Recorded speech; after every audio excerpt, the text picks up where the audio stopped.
Entreprise et passion sur Logos FM. Logos FM. La chronique économique de Marie-Luce Beson pour faire rayonner notre territoire. Bonjour à tous, bienvenue dans Entreprise et Passion. Nouvelle période, nouveau temps, nouvelle rencontre avec vous. Audran Carroger, bonjour. Bonjour Marie-Luce. Audran, vous êtes dirigeant d'Arcos Défense. Alors déjà, dans Arcos Défense, on entend défense. Tout à fait. Mais avant d'écouter ce qu'est Arcos, eh bien, on va vous écouter à vous. Qui êtes-vous, Audran ?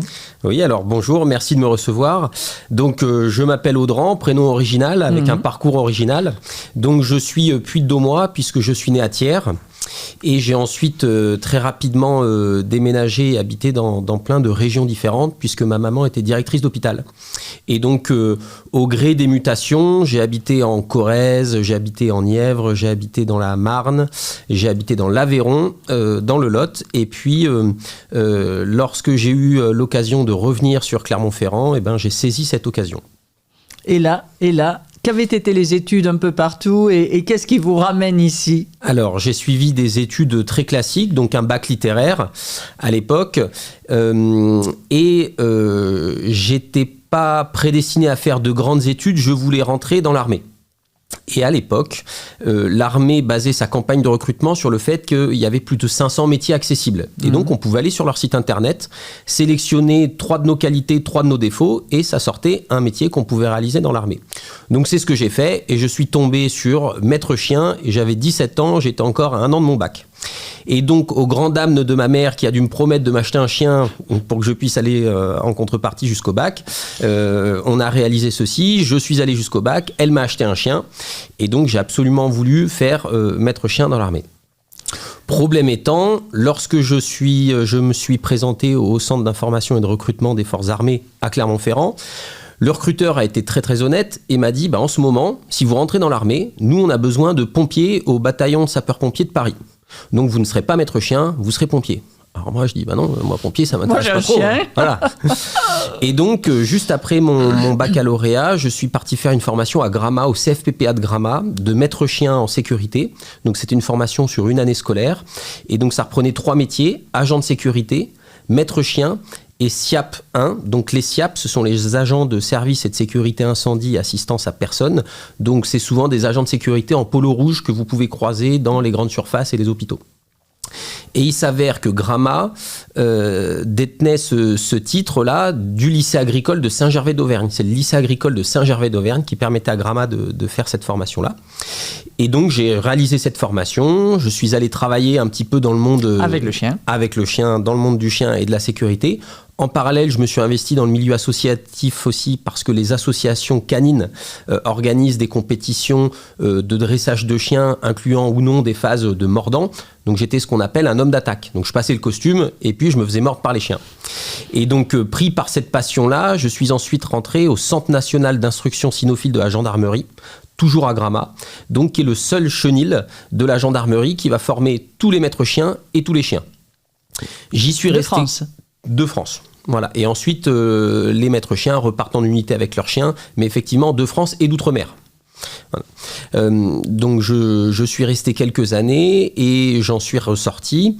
Et lorsque j'en suis ressorti, je suis revenu à ce moment-là à Clermont-Ferrand. J'ai travaillé un petit peu en sécurité pour surveiller diverses manifestations, sites industriels. Il faut savoir qu'en sécurité, le métier n'est pas souvent le même selon le site qu'on surveille.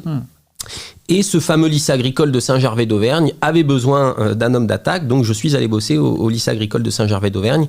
Et donc j'étais responsable adjoint de la filière sécurité.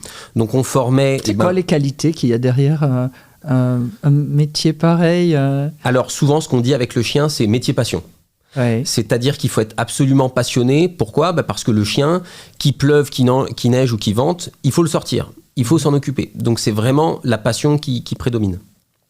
Et ensuite, il faut s'intéresser à tout ce qui peut se faire dans toutes ces disciplines-là. Et donc, c'est vrai que l'intérêt qu'on met à faire ce qu'on fait, c'est absolument nécessaire pour réaliser ces métiers. Voilà. Ensuite, dans le cadre du lycée de Saint-Gervais, il faut nécessairement être pédagogue, puisqu'en fait, on va enseigner des formations. Il faut aussi avoir alors pas une passion, mais une certaine habitude pour l'administratif, puisque le monde de la formation, surtout en sécurité privée, est très encadré, très réglementé. Et puis, il faut avoir une certaine patience, parce qu'on n'inculque pas ni aux chiens, ni aux stagiaires ce qu'on veut, comme on veut, quand on veut. Et donc, souvent, on dit que c'est une main de fer dans un gant de velours. Et donc, c'est vraiment vrai, cette expression est parfaite. Et elle sert aussi sur mon métier actuel maintenant. Et donc là, vous allez vous retrouver dans cette position de comment on dit ? Homme d'attaque. Homme d'attaque, et qui va vous amener à, j'imagine, encore un autre parcours dans votre vie. Tout à fait. Donc, lorsque je travaillais au lycée agricole, j'avais aussi régulièrement contact avec des sociétés de sécurité pour pouvoir faire en sorte que nos stagiaires puissent aller en stage en entreprise. Et un jour, une société de sécurité m'appelle en me disant, voilà, nous on cherche un responsable d'exploitation, est-ce que ça vous intéresse ? Et donc, c'était un côté du métier que j'avais pas encore fait, puisque j'avais fait agent de terrain, j'avais fait le côté formation, mais j'avais pas fait le côté encadrement. Management d'équipe. Exactement. Et tout le côté réglementaire qui est très prédominant dans les activités privées de sécurité. Et donc, tout de suite, ça m'a intéressé. Et donc, je suis rentré dans la direction de ce qu'était une société de sécurité à l'époque et ce qui est devenu un groupe, puisque j'y suis resté 8 ans. Et donc, je suis parti le 31 août 2025 d'un groupe qui avait plusieurs dizaines de collaborateurs avec plusieurs millions de chiffres d'euros, chiffre d'affaires. Et donc, avec une expérience en management effectivement grandie, une expérience en ressources humaines, j'ai appris énormément de choses, en droit des affaires, en droit du travail, dans tout ce qui concerne le livre 6 du Code de la sécurité intérieure, donc les activités réglementées. Voilà. Et donc, à l'issue de cette expérience, pendant cette expérience, j'ai moi-même passé mon agrément dirigeant, ce qui m'a permis d'ouvrir une des premières sociétés de sécurité armée de France. Et lorsque je l'ai ouverte en 2022, je me suis retrouvé face à la solitude du dirigeant et j'ai trouvé un grand réconfort auprès de la CPME qui m'a fait grandir et qui m'a amené énormément de solutions dans la gestion de mon entreprise. Et donc, lorsque j'ai voulu retourner vers un travail de salarié, c'est tout naturellement que je me suis tourné vers la CPME du Puy-de-Dôme pour l'intégrer comme chargé de relations entreprises. J'y suis resté que quelques mois parce que je me suis rapidement rendu compte que lorsqu'on est piqué chef d'entreprise, c'est très difficile d'en sortir. Ça, on ne revient pas en arrière. Voilà, et tout le monde m'avait prévenu et j'avais balayé ça d'un revers de main parce que cette mission de porter l'entreprise dans le Puy-de-Dôme m'intéressait beaucoup. Mais finalement, c'est vrai que les gens avaient raison. Et comme j'écoutais monsieur Claude Barbin le dire sur votre antenne la dernière fois, c'est que en janvier-février, oui, on repart de zéro, mais si on est chef d'entreprise, c'est qu'on aime ça. Et donc, on a ce besoin-là de se challenger systématiquement. Et c'est vrai que j'ai pas trouvé de rôle salarié qui corresponde à ça. Donc, j'ai tout naturellement recréé 2 entreprises depuis janvier 2026. Et puis, en tant que dirigeant, on repart de zéro tous les matins. Exactement. Donc, Arcos Défense, c'est Arcos Défense qui a été créé en 2022 ou ça a été ultérieur ? Non, en 2022, j'ai créé une des premières sociétés de sécurité renforcée de France, mais qui s'est intégrée dans le groupe que je dirigeais à l'époque.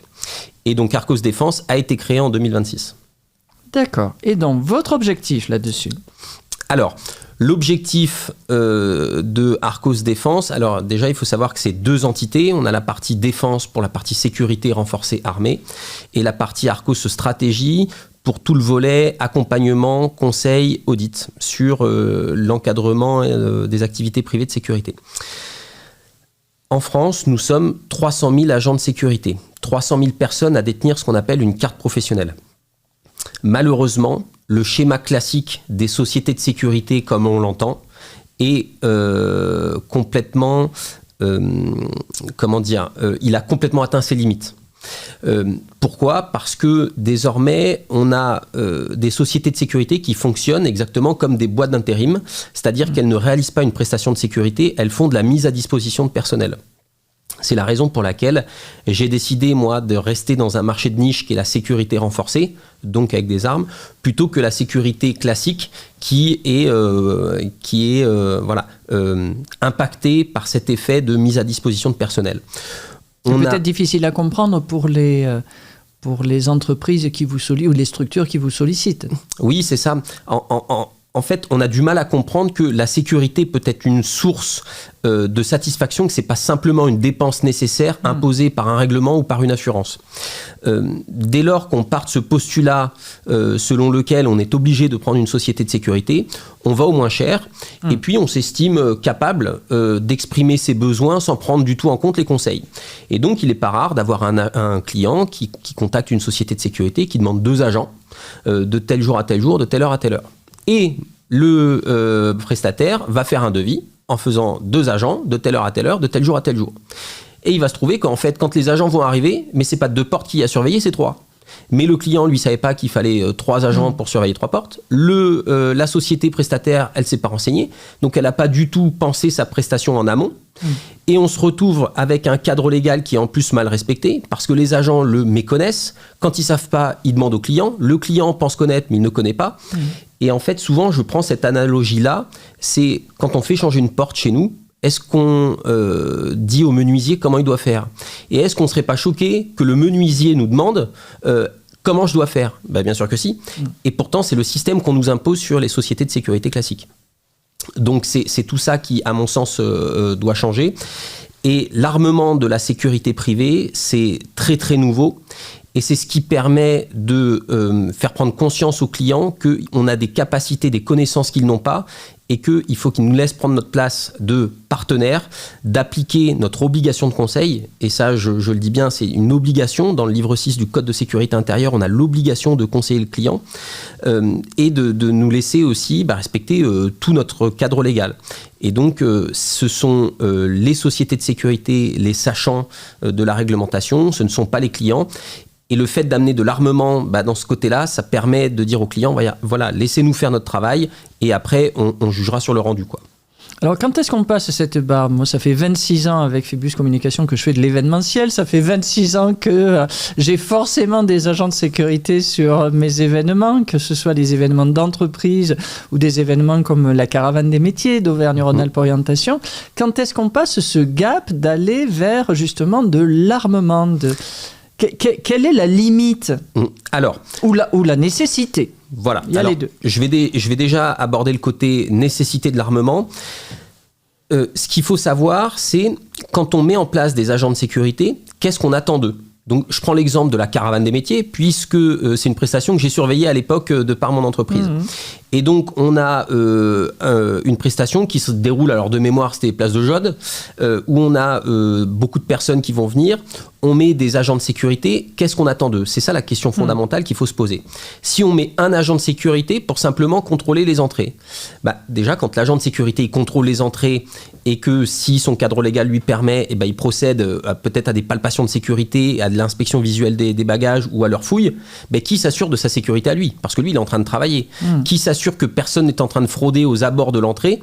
Donc, l'idée, c'est de se dire, voilà, qu'est-ce qu'on attend des agents? Est-ce que on peut répondre à ces attentes-là simplement avec des agents de sécurité classiques? Et ensuite, donc ça, c'est le côté nécessaire. Ensuite, chaque société va appliquer sa doctrine différente. Moi, pour ma part, j'estime que l'état de la menace actuelle en France laisse penser qu'à partir du moment où on est au contact du public ou sur la voie publique, les agents de sécurité doivent, pour une partie d'entre eux, avoir au moins des moyens de défense. Voilà. Donc, ne serait-ce que pour défendre le public, mais également pour défendre les agents de sécurité privés qui s'exposent. Et les limites, c'est la préfecture. Alors souvent, quand j'explique ce qu'est la sécurité armée, on me dit c'est une milice privée. C'est faux, puisque l'État a complètement la mainmise sur nous. On ne peut pas travailler si on ne dispose pas d'un arrêté préfectoral qui va limiter notre action dans l'espace et dans le temps. Et heureusement. Et heureusement. Et c'est une très bonne chose. Et moi, je suis même pour durcir les conditions, parce que plus on durcit les conditions, plus ça rend ce métier élitiste, et plus ça épure aussi des gens qui feraient ça en manquant un petit peu de sérieux. Donc, pour chaque mission, donc on a déjà, pour diriger une société de sécurité armée, on a un agrément dirigeant. Ensuite, l'entreprise a une autorisation d'exercice. Ensuite, il faut que la préfecture valide le fait qu'on acquiert des armes et qu'on les détienne. Et ensuite, pour chaque mission, on va demander un arrêté préfectoral. Et l'arrêté préfectoral va reprendre tout un tas de choses. Donc, est-ce qu'on est à jour de nos formations initiales et continues? Est-ce qu'on a bien un certificat médical qui date de moins d'1 mois, qui nous permet de détenir et de bosser avec des armes? Est-ce qu'on remplit bien toutes les conditions administratives? Et ensuite, la préfecture va étudier la possibilité de dire oui ou non, l'armement est nécessaire ou pas. Et donc, nous, il faut qu'on réussisse à prouver le risque qui pèse sur l'intégrité physique des personnes qu'on surveille ou alors des agents de sécurité. Et donc, la limite, elle est là. C'est-à-dire que demain, vous organisez un rassemblement de 50 personnes où il n'y a aucun risque. Je ne pourrais pas armer une partie du dispositif, c'est pas possible. La préfecture va me dire, ben non, là, on n'a vraiment pas besoin. Il n'y a pas de raison de le faire. Par contre, la question qu'on peut se poser, c'est que donc moi, en 3 ans, j'ai eu une 60aine d'arrêtés préfectoraux. C'est que voilà, l'État reconnaît vraiment le besoin d'armer certains agents sur certains dispositifs. Audran, vous nous avez parlé avec beaucoup d'enthousiasme et d'expertise de ce qu'est votre métier très réglementé, nous avez-vous expliqué, en étant partie de cette volonté d'être maître chien et de rentrer dans l'armée, et puis en n'ayant pas pu rentrer dans l'armée, mais en ayant continué à être maître chien, à être homme d'attaque. Vous nous avez beaucoup parlé des formations que vous avez animées dans des lycées, et aujourd'hui vous êtes dans cette démarche, avez-vous dit également, d'audit, d'accompagnement, de pédagogie vis-à-vis de vos clients. Et j'imagine que durant toutes ces années, il y a quand même eu quelques points un peu marquants dans tout ce parcours complètement atypique et que j'imagine nos auditeurs ne connaissent pas forcément. Oui, tout à fait. Alors, on a des exemples de clients qui vont hésiter avant de signer une prestation de sécurité renforcée, donc avec des armes, de peur qu'on soit violent vis-à-vis des usagers de leur manifestation. Mais c'est pas du tout le cas. Donc j'ai notamment le festival, le marché du film du festival du court-métrage de Clermont-Ferrand qui, lors de la première année de contrat, me dit « Ok, nous, on est d'accord pour avoir des agents de sécurité en gilet pare-balles avec des bâtons de protection et des petites gazeuses, mais on ne voudrait pas que vous en serviez sur les professionnels du film. » Ce serait mieux. Voilà. Mais j'ai dit évidemment que non. Et en fait, l'idée de la sécurité renforcée, c'est justement parce qu'on a des armes qu'on s'interdit de s'en servir et qu'on va développer tout un tas de techniques et tactiques possibles pour justement pas se retrouver dans une situation qui va nous contraindre à nous servir de ces armes-là. Il faut savoir aussi une chose, notre cadre réglementaire est très clair, nous avons l'interdiction de toute violence. Donc, partant de ce principe-là, on ne peut pas être violent, que ce soit avec des armes ou sans armes. Par contre, on a notre état de légitime défense qui là est applicable à n'importe quel citoyen et qui nous permet éventuellement de nous servir des équipements dont on a à notre disposition. Mais l'idée, alors cet exemple, il est très révélateur, c'est parce que il ne faut pas voir en une société de sécurité armée que la plus-value de la prestation réside dans le port des armes, alors que c'est complètement l'inverse. C'est parce qu'on a des armes qu'on va s'interdire de s'en servir et qu'on va développer en amont tout un tas de choses pour répondre à des situations avant qu'elles ne deviennent dégradées. Donc on a eu exactement la même chose sur différentes manifestations, qu'elles soient sportives, récréatives ou culturelles. Et on a aussi cet a priori vis-à-vis des agents. Puisque donc, moi, mes agents et moi-même, on ne travaille pas sans armes. L'agrément que l'entreprise a nous permet uniquement de faire de la sécurité armée. On n'a pas le droit de faire de sécurité pas armée. Donc, on s'adosse à des sociétés de sécurité classiques qui, elles, vont tenir les postes d'inspection, de palpation, les gardes-barrières, les choses comme ça. Et souvent, quand eux déclenchent un conflit ou sont victimes d'un conflit, ils appellent les agents de sécurité renforcée armée, ce qu'on appelle les ASRA, pour gérer la solution, pour gérer la situation, et en invoquant, en disant, bah voilà, vous allez le sortir, vous allez un peu lui taper dessus. Mais c'est pas du tout ça. Et donc, souvent, ils se trouvent démunis parce que nous, on arrive, et en fait, bah, tout simplement, on va trouver une technique de médiation qui va nous permettre de solutionner la chose en n'utilisant jamais de violence et en faisant en sorte aussi que tout le monde soit content, parce que quand on est dans un festival de musique... On n'y vient pas pour assister à un match de boxe. Exactement. Le but, c'est que les festivaliers soient contents, et c'est comme ça que nous, derrière, on a des clients qui sont satisfaits de la prestation. C'est quoi la difficulté? Alors, c'est le recrutement, c'est la formation, c'est la sensibilisation, c'est la pédagogie avec vos équipes? Alors, honnêtement, sur la partie sécurité armée opérationnelle, tout est compliqué parce qu'il faut convaincre les clients qu'on n'est vraiment pas là pour taper les gens. Il faut ensuite, derrière, rassurer les autorités parce qu'au début, quand elles signent les premiers arrêtés préfectoraux, elles sont pas convaincues de la chose. De votre professionnalisme, c'est l'expérience qui va permettre de générer cette confiance, j'imagine. Exactement. Et il faut aussi que je laisse mon empreinte sur mes agents pour qu'ils aient bien compris la philosophie, la doctrine de l'entreprise. Et donc, ce qui rend le recrutement compliqué, parce que moi, j'ai beaucoup, par exemple, de personnes qui me contactent via notamment les réseaux sociaux en me disant « Ah oui, mais moi, j'ai fait 15 ans de boxe et 10 ans de police, donc vous pouvez me recruter. » C'est pas du tout pour moi synonyme de qualité pour travailler en sécurité armée. Alors, c'est quoi la qualité ? La qualité, c'est d'être très humble, parce qu'il faut être capable de se remettre en question tout le temps. Là, on va penser la prestation avant qu'elle se déroule. C'est pas au moment où on va sortir notre arme qu'on va se dire tiens, est-ce que j'aurais pas pu faire autrement ? Si j'ai pu faire autrement, c'est que j'aurais pas dû sortir mon arme. Donc il faut être capable d'avoir assez d'humilité pour qu'en amont de chaque prestation, on pense à tous les scénarios qui peuvent se passer, qu'on puisse évaluer de toutes les réponses qu'on pourrait avoir et qu'on puisse décider de la meilleure. Et ça, on le fait aussi en entraînement. Et en entraînement, il faut bien se rendre compte que donc on va beaucoup s'entraîner. Et quand on va s'entraîner, on y va pour échouer. Parce que quand on échoue à l'entraînement, c'est une bonne leçon. Et donc, il faut une sacrée humilité pour toujours se remettre en question et pas être sûr de tout savoir, de sorte à plus rien engranger comme connaissance. Voilà, c'est ça qui est extrêmement dur. Et puis après, encore une fois, comme avec le dressage de chiens, c'est pas parce qu'on peut faire preuve d'autorité qu'il faut faire preuve d'autoritarisme. Et donc, quand on gère une dizaine de milliers de personnes sur un festival qui sont en train de faire la fête, on peut très bien agir avec une main de fer dans un gant de velours. Et c'est là que je rejoins le domaine canin. Et dans les projets que vous pouvez avoir, est-ce qu'il y en a qui sont aujourd'hui plus complexes ? On est quand même dans une situation qui est un peu difficile, qui est tendue. Est-ce que vous le sentez dans votre activité ? Est-ce que ça a un impact ? Est-ce que, justement, il y a une frilosité de la part de vos clients ? Oui. Alors, nous, ce qu'on constate, c'est que le prix d'une prestation de sécurité renforcée est automatiquement plus cher que le prix d'une prestation de sécurité classique. Pour diverses raisons, comme la formation, l'équipement, l'expérience et puis le montage du dossier en préfecture, etc. Donc, la conjoncture économique ne permet pas à tous les clients de prendre de la sécurité renforcée, alors que parfois certains ont un réel besoin. Donc ça, c'est une première chose. Et puis ensuite, on a quand même beaucoup de personnes, de plus en plus, qui prennent le temps maintenant de venir nous remercier lorsqu'elles nous voient. Et ça, c'est quelque chose qu'on n'avait pas il y a quelques années en arrière, même en sécurité classique. Pourquoi ? Parce que les gens prennent conscience qu'on est dans un monde... Alors, il ne faut pas être alarmiste, on n'est pas dans un monde de plus en plus dangereux, mais on est dans un monde où il peut se passer des choses. Et donc, ils sont contents de voir que certaines personnes se préparent pour qu'eux puissent vivre le meilleur de leur expérience dans le contexte qui est le leur.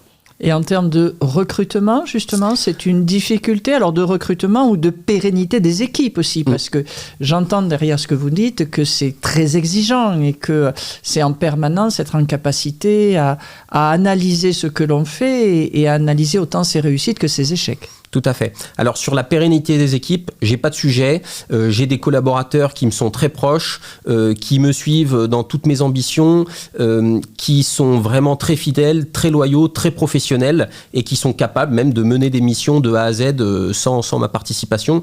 Donc sur ça, j'ai pas de sujet. Par contre, sur le recrutement, mais c'est un réel problème parce qu'en fait, on a plein de conditions cumulatives et qui rendent le recrutement très compliqué.